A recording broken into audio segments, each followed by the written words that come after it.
മലയാള ഫിലിമിൽ ഒരു ഡയലോഗ് ഉണ്ട്, അവന്റെ ഇടി എന്ന് പറഞ്ഞാൽ ഒരു 1.5 കിൻഡൽ വരുന്നു. ടർബോ ജോസിന്റെ ഇടിക്ക് എത്ര കിൻഡൽ ഉണ്ടാവും? കൊണ്ടു നോക്ക്,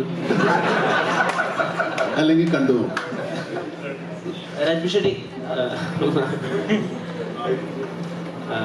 മമ്മൂക്ക എന്ന് പറയുന്ന ആക്ടറിനെ നമ്മൾ ഇപ്പൊ പല ആളുകളും മമ്മൂക്കയുടെ ചില അച്ചായൻ കഥാപാത്രങ്ങൾ ഇപ്പൊ ബാക്കിയുള്ളവരെ അങ്ങനത്തെ ക്യാരക്ടേഴ്സ് എടുത്ത് ചെയ്യുമ്പോൾ മമ്മൂക്കയുടെ അങ്ങനത്തെ ക്യാരക്ടേഴ്സിനെ പോയിട്ട് പഠിക്കുകയും അതിനൊരു മീറ്ററാക്കി വെക്കുകയും ചെയ്യുന്ന അതാണ് അച്ചായൻ ക്യാരക്ടേഴ്സിനുള്ള ഒരു ഐക്കോണിക് സ്റ്റേച്ചർ മലയാളത്തിൽ. ഇപ്പൊ കോട്ടയം കുഞ്ഞച്ചൻ എന്ന് പറയുന്ന പോലത്തെ ഒരു ക്യാരക്ടറിനെ നമ്മൾ അങ്ങനെ പിന്നെ ആരും സൃഷ്ടിച്ചു കണ്ടില്ല. സോ മമ്മൂക്കയുടെ കൂടെ ഓപ്പോസിറ്റ് അത് പെർഫോം ചെയ്ത് കാണിക്കുക.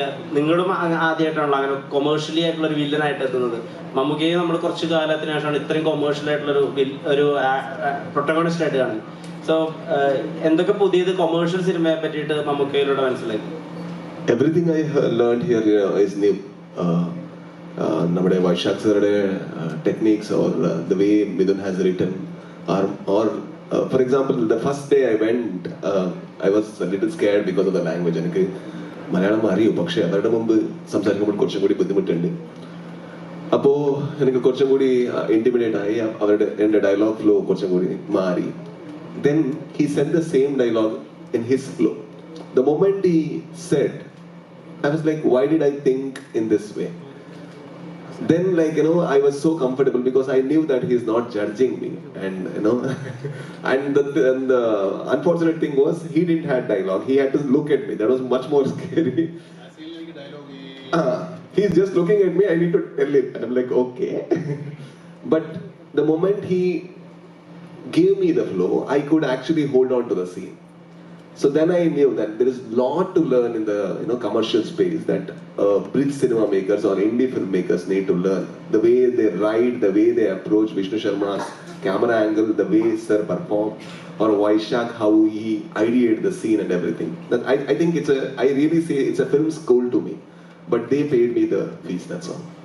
നമുക്കിപ്പോ ഹിറ്റ്ലർ എന്നുള്ള സിനിമയിലെ ആക്ഷൻ സീനുകളിൽ മമ്മൂക്ക എല്ലാ ആക്ഷൻ സീനുകളും ഇടത് കൈ കൊണ്ടാണ് ഇനീഷ്യേറ്റ് ചെയ്തിട്ടുള്ളത്.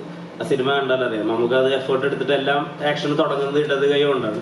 അപ്പൊ അങ്ങനെ ഒരു കൊമേഴ്ഷ്യലായ സിനിമയിൽ അങ്ങനെ ഒരു ചെറിയ എഫേർട്ട് അല്ലെങ്കിൽ അങ്ങനെ ഒരു എഫേർട്ട് എടുക്കേണ്ട കാര്യമില്ല ആക്ച്വലി. പക്ഷെ ആ ഒരു വ്യത്യസ്തത നമുക്ക് കാണാം. അപ്പോൾ വൈശാഖ് ചേട്ടനോടും മമ്മൂക്കയോടാണ്. ടർബോയിൽ ഇപ്പോൾ 104 ദിവസത്തിലെ 70% സമയവും ആക്ഷനും സ്റ്റണ്ടിന് വേണ്ടിയിട്ടാണ് മാറ്റി വെച്ചിട്ടുള്ളത്. അങ്ങനെ മമ്മൂക്കയുടെ ഭാഗത്ത് കണ്ട ഇനീഷ്യേറ്റീവ്സ് ഒക്കെ ഒന്ന് പറഞ്ഞു.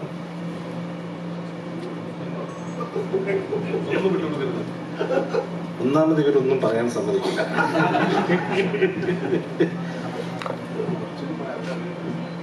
ഈ നമ്മൾ നിങ്ങളുടെ ഫോട്ടോസ് ശ്രദ്ധിച്ചിട്ടുണ്ടാവുന്ന അറിയില്ല. ടർബോയുടെ നമ്മുടെ ഫസ്റ്റ് വന്നത് അത് തന്നെ നമ്മൾ ലെഫ്റ്റ് ഹാൻഡാണ് ഉപയോഗിച്ചിരിക്കുന്നത്. അപ്പോൾ നമ്മൾ ഇതിനകത്ത് ടർബോ പഞ്ച് എന്ന് പറഞ്ഞൊരു പഞ്ച് ഡിസൈൻ ചെയ്തിട്ടുണ്ട്. അപ്പോൾ അത് ലെഫ്റ്റ് ഹാൻഡ് പഞ്ചാണ്. പഞ്ചിന്റെ സ്ട്രെങ്ത് കൂടുതലായിരിക്കും. നമുക്ക് എന്നോട് പറഞ്ഞിരുന്നു അടിയോടടി സിനിമ തരാമെന്ന്. വാക്ക് വലിച്ചിട്ടുണ്ട്. ഈ ഇപ്പം ഭീഷ്മത്തിൽ നമ്മൾ നോക്കാൻ നേരത്ത് അതിന്റെ ഫൈറ്റ് സീക്വൻസിലൊക്കെ ബോൾട്ട് പോലത്തെ ഉള്ള ന്യൂ ടെക്നോളജീസുമായിട്ട് നമുക്ക് മല്ലിടുന്നതാണ്, ഇല്ലെങ്കിൽ അതിനെ തോൽപ്പിക്കുന്നതാണ്. അപ്പം നേരെ മറിച്ച് ഇപ്പം ടർബോയിൽ വരാൻ നേരത്ത് ഫൈറ്റ് സീക്വൻസിന്റെ അത് ഇപ്പൊ ട്രെയിലർ കട്ട്സിലൊക്കെ നമ്മൾ കണ്ടത് ഗംഭീരമായിട്ടുള്ള ഷോട്ട്സ് കാര്യങ്ങളൊക്കെയാണ്. അതിനെ എങ്ങനെയായിരുന്നു ഈ ടെക്നോളജിയുമായിട്ട് മമ്മൂക്കയുടെ മല്ലിടല്?